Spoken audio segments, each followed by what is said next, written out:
Shalom teman-teman semua, puji Tuhan pada kesempatan kali ini kita boleh ketemu lagi melalui ibadah online LFN Youth. Saya yakin dan percaya dimanapun teman-teman berada, kita tetap dapat merasakan hadirat Tuhan, kita dapat merasakan kasih Tuhan di dalam kehidupan kita.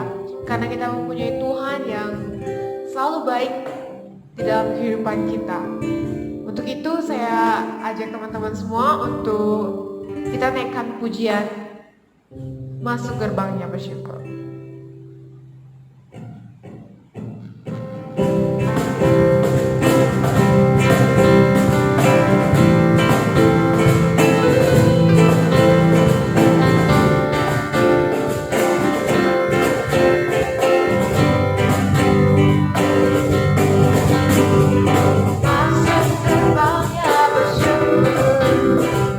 Dengan penuh pujian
kita percaya bahwa Tuhan yang kita sembah adalah Tuhan yang baik. Dia akan selalu memelihara kehidupan kita.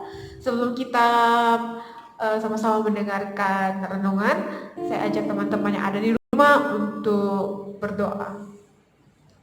Tuhan Yesus yang baik, terima kasih buat kebaikan-Mu bagi setiap kami sehingga kami dapat kembali dalam tayangan ibadah online ini ya Tuhan. Tuhan, biarlah Engkau memberkati setiap hati kami, telinga kami yang mendengar ya Tuhan. Biarlah Engkau bukakan pintu hati kami ya Tuhan, dan biarlah kami dapat menerima setiap firman yang kami dengar ya Tuhan, dan terlebih kami dapat mempraktekannya dalam kehidupan kami ya Tuhan. Terima kasih Tuhan, hanya dalam nama-Mu kami sudah berdoa. Haleluya.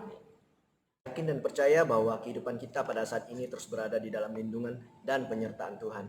Amin.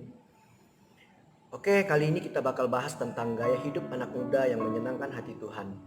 Nah, saya harap teman-teman bisa fokus mendengarkan firman Tuhan dan kita bisa melakukan firman Tuhan sama-sama supaya kita boleh diberkati oleh Tuhan. Amin.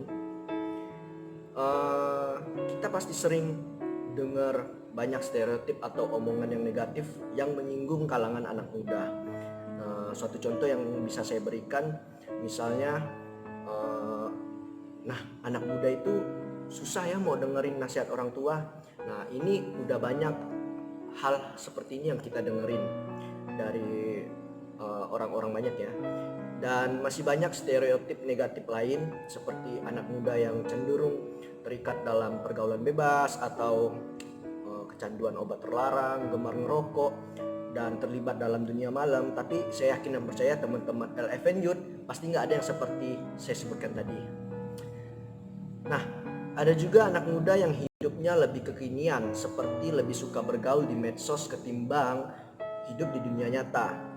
Ingin segala sesuatu serba cepat atau langsung jadi. Nah, ini juga udah sering terdengar di kalangan anak muda.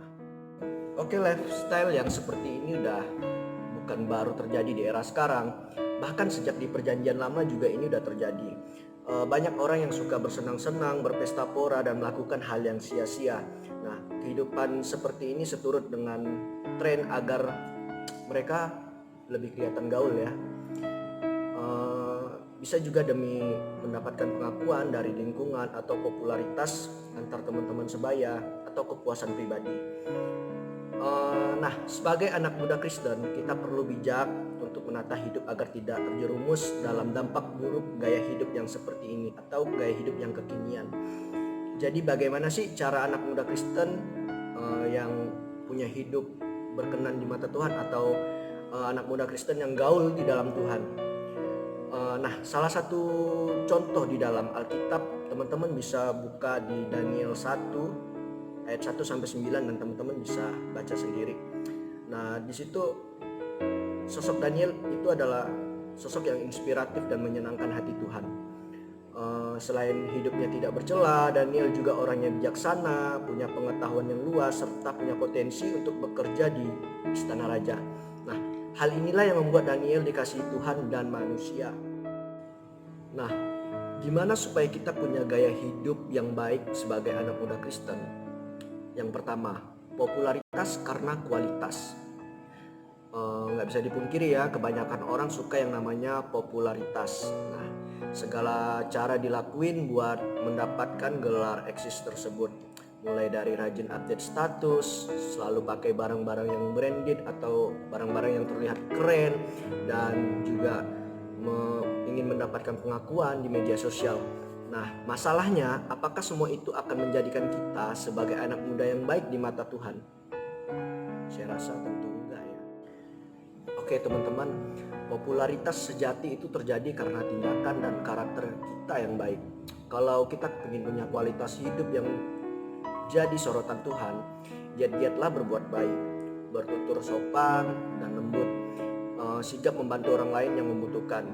Akui kesalahan jika kita pernah berbuat salah, saling rendah hati bukan ingin menang sendiri. Nah, percaya deh, pasti kita bakal jadi anak muda yang jadi kesayangan Tuhan. Nah, ini ayat buat meneguhkan teman-teman. Ada di 1 Timotius 4 ayat 12. Biar saya bacakan. Jangan seorang pun menganggap engkau rendah karena engkau muda. Jadilah teladan bagi orang-orang percaya dalam perkataanmu, dalam tingkah lakumu, dalam kasihmu, dalam kesetiaanmu, dan dalam kesucianmu. Oke, lanjut yang kedua.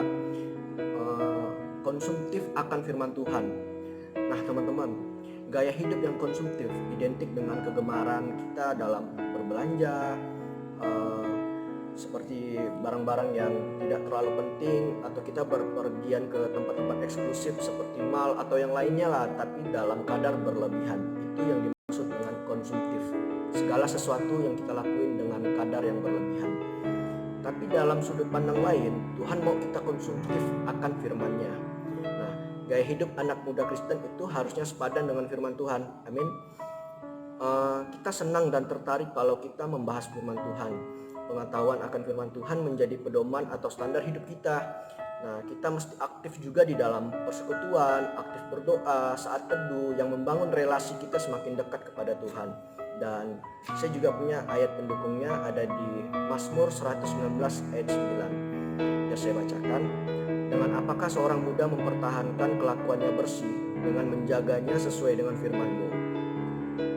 Oke guys, sejatinya anak muda Kristen itu harus memiliki gaya hidup yang inspiratif bagi orang lain. Tapi bukan berarti kita nggak boleh gaul atau berpenampilan sesuai tren. Tapi kita harus punya prinsip yang kuat. Kita harus bisa mempertanggungjawabkan kalau apa yang kita lakuin itu berkenan bagi Tuhan. Dan yang bisa saya bagiin untuk teman-teman supaya punya gaya hidup anak muda yang menyenangkan hati Tuhan. Tetap jadi anak muda yang berkualitas dan menjadi berkat untuk keluarga dan sesama. Nah, mari saya ajak teman-teman untuk berdoa bersama dengan saya. Mari kita bersatu di dalam doa. Bapa, terima kasih buat kebaikan-Mu di dalam setiap kehidupan kami, pribadi lepas pribadi Bapa. Terima kasih untuk segala penyertaan dan pemeliharaan Tuhan di dalam kehidupan kami. Kami bangga mempunyai Allah yang seperti Engkau, Allah yang hidup di dalam kehidupan kami Bapa. Terima kasih untuk kebenaran firman-Mu yang terus menopang dan menjadi kekuatan di dalam kehidupan kami Bapa. Dan biarlah Engkau terus bekerja di dalam kehidupan kami Bapa, sehingga kehidupan kami boleh menjadi kehidupan yang seturut dan seperti yang Kau mau Tuhan. Dan biarlah Bapa, kami boleh menjadi anak muda yang terus mempunyai filter di dalam Engkau, yang terus menjaga kehidupan kami supaya kami boleh menjadi anak muda yang mempunyai kualitas hidup yang berdasarkan standar firman Tuhan. Terima kasih Tuhan, biarlah kami terus menyerahkan kehidupan kami ke dalam tangan-Mu Bapa. Dan kami juga terus berdoa untuk teman-teman yang ada di rumah Bapa, kiranya terus di dalam lindungan Tuhan. Kau berkati keluarganya, Kau berkati studinya, Kau berkati pekerjaan orang tuanya Bapa. Biarlah semua itu boleh menjadi berkat untuk kehidupan mereka Bapa. Terima kasih Tuhan, kami terus serahkan kehidupan kami ke dalam tangan-Mu. Biarlah Engkau terus bekerja di dalam kehidupan kami. Hanya di dalam nama Tuhan Yesus kami telah berdoa dan mengucap syukur. Haleluya, amin. Oke, sekian renungan kita pada kali ini yang bisa saya sampaikan. Saya harap teman-teman terus mendekatkan diri kepada Tuhan, terus merenungkan firman-Nya, dan biarlah kehidupan saudara terus melakukan firman Tuhan di dalam kehidupan teman-teman. God bless you.